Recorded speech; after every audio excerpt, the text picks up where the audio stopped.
A general is screaming at a captain in front of the entire staff. And instead of shrinking, the captain steps forward and corrects him to his face in front of everyone. In an army where that mistake gets you shipped off within the week, this one didn't end his career, it built it. Here's something almost nobody stepping into their first leadership job wants to hear. The fastest way to become impossible to remove from a room isn't to be the smartest person in it. It's to make the person above you look smarter for having you there. You know what's strange? Somewhere else, that same year, in a different regiment, another young officer walked into almost the identical trap and read it completely wrong. His colonel misjudged a supply timeline in front of a visiting general, and the officer, eager to prove himself, jumped in immediately. "Sir, that's actually incorrect, and here's why." He was right. He said it clearly, confidently, in front of everyone who mattered. For about 10 seconds, he looked like the smartest man in the room. Then the visiting general nodded, thanked him, and privately asked the colonel who that officer was, not to promote him, to make a note of him. Within 3 months, the officer had new orders, reassigning him to a training depot far from the front, a quiet dead end dressed up as a lateral move. He'd embarrassed a superior in front of a superior's superior, and in an army built on chains of loyalty, that's a debt nobody forgives, no matter how right you turned out to be. Same instinct as the captain in our real story, same courage even, maybe more of it. Opposite outcome. One of these two men is a footnote nobody remembers. The other one, decades later, would help decide how a world war gets won. That gap between them, the 10 seconds that separate being right from being ruinous, that's the entire video. Sit with that for a second, because it cuts against everything you've been told about standing out. You've probably been coached to speak up in meetings, to make your work visible, to build a personal brand inside your company. And none of that is wrong, exactly. It's just incomplete. There's a version of visibility that gets you noticed, and a different version that gets you removed, quietly, at the first budget cut or reorg. The difference between those two outcomes almost never comes down to talent. It comes down to a decision, one specific, repeatable decision that the captain in that story made without anyone telling him to. If you're 28 and you just got handed your first team, or you're circling a promotion you can already taste, you've felt this tension without naming it. You want your manager to see your value, but some part of you also senses that being too visible, too fast, carries a risk you can't quite explain. That instinct is correct. What most people never learn is what to do with it. There's a single choice this officer made, repeated almost mechanically for 2 years, that explains why some people get promoted for being brilliant and others get promoted for being trusted, and only one of those two outcomes tends to last. Stay with me, because we'll walk through the exact mechanism near the end of tonight's story, and by then you'll know exactly why the man who got transferred and the man who got remembered made what looked, on the surface, like the same move. But the seed of it was planted years before anyone in that room had heard his name, because right now, in your job, in some meeting this week, you are already making that same choice. You just haven't noticed it yet. Before we go further, if this pattern is already ringing a bell from your own career, tap that like button now. It helps this reach the next person sitting exactly where you are. Let's go back to where it started. The officer's name was George Marshall, and in 1917 he was a captain, a rank that, in an army of millions, means almost nothing. He was assigned to the staff of the 1st Division, training on the muddy, rain-soaked fields near Gondrecourt, France, under General John Pershing, who commanded the entire American Expeditionary Force. The men under him were raw, pulled from state militias and factory floors, learning modern warfare from scratch in a country that had already bled through 3 years of it. Pershing had almost no patience for that learning curve. By multiple accounts from officers who served alongside him, a single mistake in front of Pershing could end a career before lunch. Staff officers who fumbled a report, misjudged a timeline, or hesitated when he asked a direct question didn't get a second chance. They got reassigned, quietly, to somewhere far from the war's center of gravity, and everyone on that staff knew it. Here's the detail that makes what happens next so strange. Everybody on that muddy field had absorbed the same lesson Marshall had. Stay small. Stay careful. Don't be the one Pershing remembers on a bad day.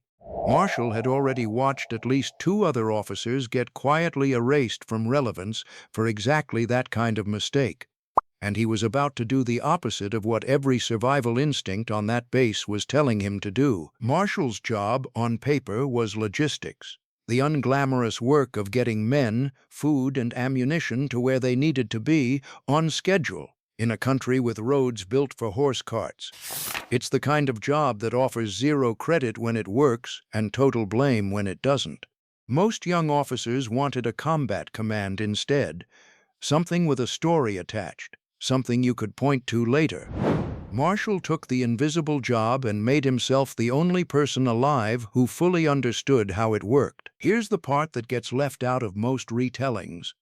In October of 1917, during a field exercise critique on those training grounds outside Gondracourt, Pershing walked the line of assembled officers looking for someone to blame, and he landed on Marshall's direct superior, a colonel, tearing into him in front of the entire staff for a scheduling failure. The truth was messier than Pershing's version of it.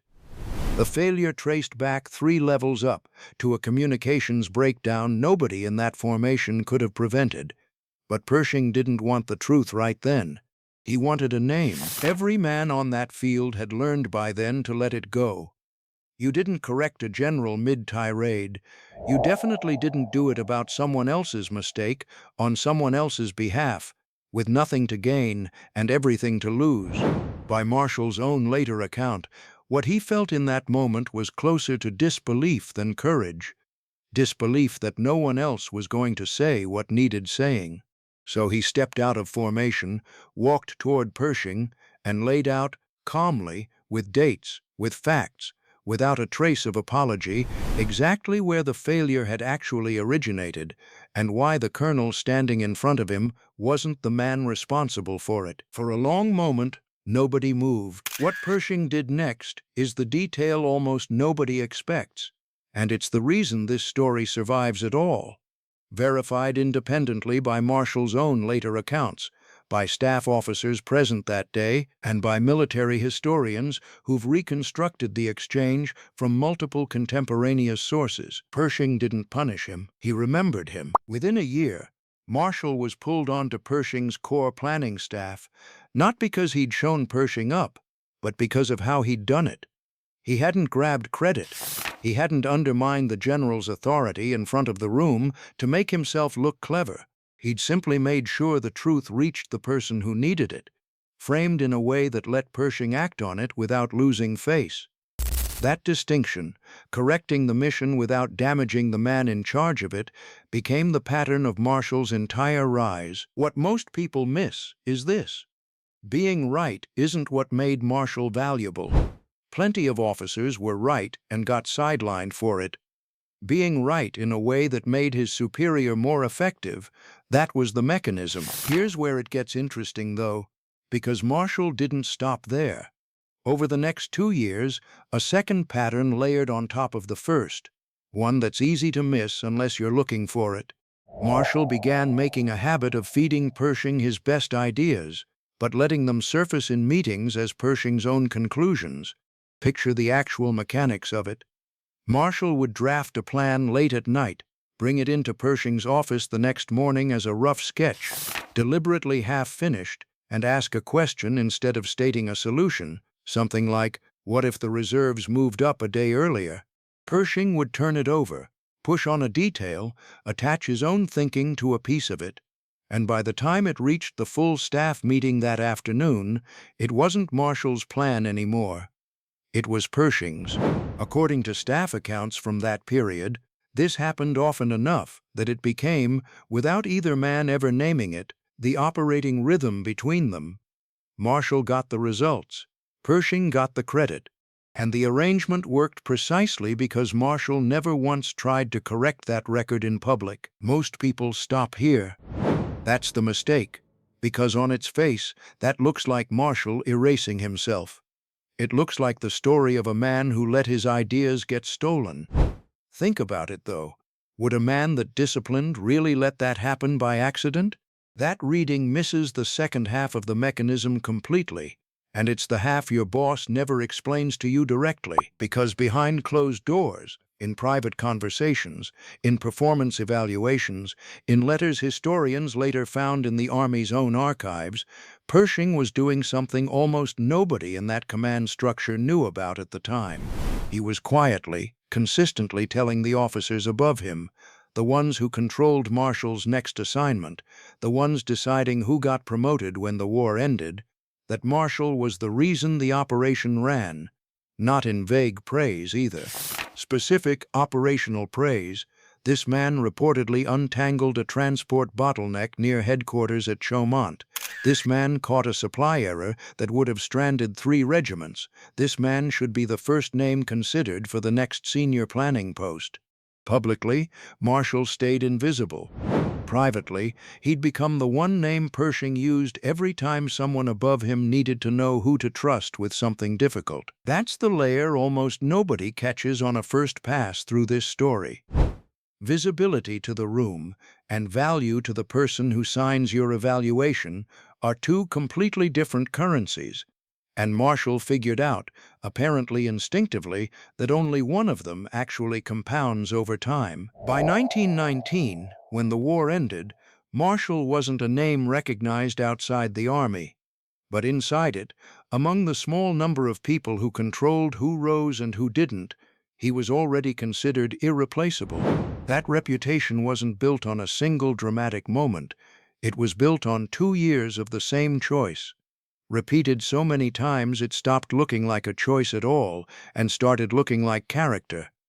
And that reputation, built entirely in rooms the public never saw, is the exact reason he was in position 2 decades later to become the Army's Chief of Staff, the architect of the Allied strategy that helped win the next World War, and eventually a Secretary of State whose name now sits on a plan that rebuilt an entire continent.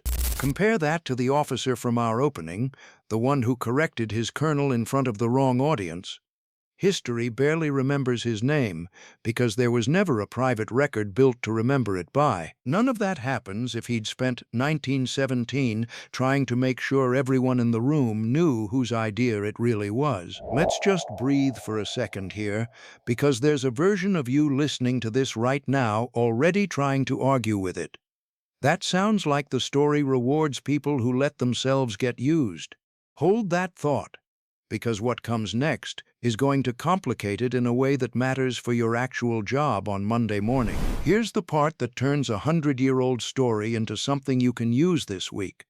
And it comes down to a single if-then test. Not a personality trait, not a mindset shift. Something you can actually run before your next meeting. If you're sitting in a room and you notice your manager is about to make a decision based on incomplete information, then the instinct to fix it publicly, right there, in front of everyone, is the instinct to override. Don't. Not because you should stay silent. Silence is its own kind of failure, and Marshall never chose that path either.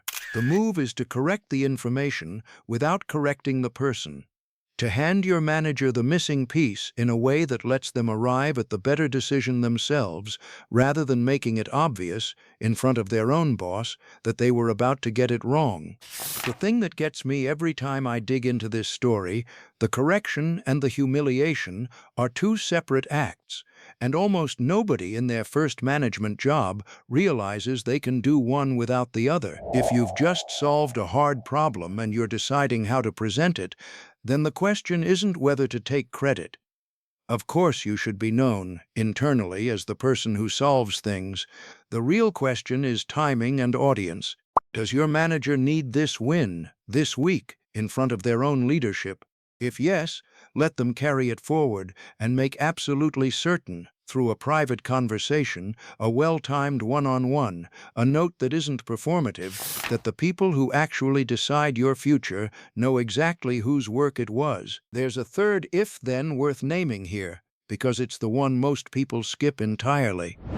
If you want the people above your manager to already know your name before you ever need them to, then stop waiting for one big win to do that work for you. Build a private paper trail instead. A short note after a hard project closes, a one-line update your manager can forward upward without needing to edit it, a habit of putting your best thinking in writing where it can be pointed to later. Marshall never once demanded public recognition in 2 years of war, but by the time anyone senior needed to make a decision about his future, there was already a private record thick enough to make the case for him without him saying a single word. And here's the moment this whole video has been circling since the opening scene, the thing we planted in the first 60 seconds and never quite explained. Making yourself indispensable was never about being invisible. It was never about disappearing so your boss could shine. It's about becoming the one piece of the operation that can't be removed without something breaking, while making absolutely sure the removal test never gets run, because everyone above you already assumes you're load-bearing. If your manager gets promoted, then you become the person they pull up with them, not the person they leave behind, because you were the reason their run of good decisions looked effortless. If your manager gets replaced, then you become the first name the new person is told to protect, because your value was never tied to one relationship. It was documented, quietly, in every room that mattered. That's the layer this channel exists to reveal. The ones almost nobody in a management training program will spell out for you directly, because most training programs are built by the same people who benefit from you never learning it. Think about the last time you caught a mistake in a meeting and hesitated before saying anything. That hesitation wasn't weakness.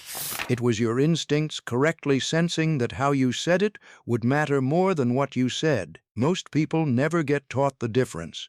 You just did. There's a version of your career happening right now, in whatever role you're in, where you're already choosing. Every meeting, every email, every moment you catch something your boss missed. Whether you're building the kind of value that gets remembered when the room isn't watching, or the kind that just gets noticed and forgotten. One of those compounds. The other one doesn't survive the next reorg. Nobody is going to hand you a memo explaining which one you're building. You find out years later, usually at the exact moment you either get pulled up or quietly left behind. Before we close this one out, if you've ever caught yourself holding back a correction in a meeting because you weren't sure how it would land, tell me about it in the comments. I read every one, and some of the sharpest examples on this channel come directly from what you've lived through. And if this is the kind of pattern you want handed to you before your next performance review instead of after it, subscribe, because next week's story runs almost the exact opposite play, and it's the one most people get catastrophically wrong. Marshall never once corrected the record on who deserved the credit for those 2 years in France. He didn't need to. The record corrected itself. Decades later, the moment the only names left standing were the ones who'd been quietly indispensable all along. The room you're sitting in tomorrow is smaller than a war, but the test running inside it is exactly the same one.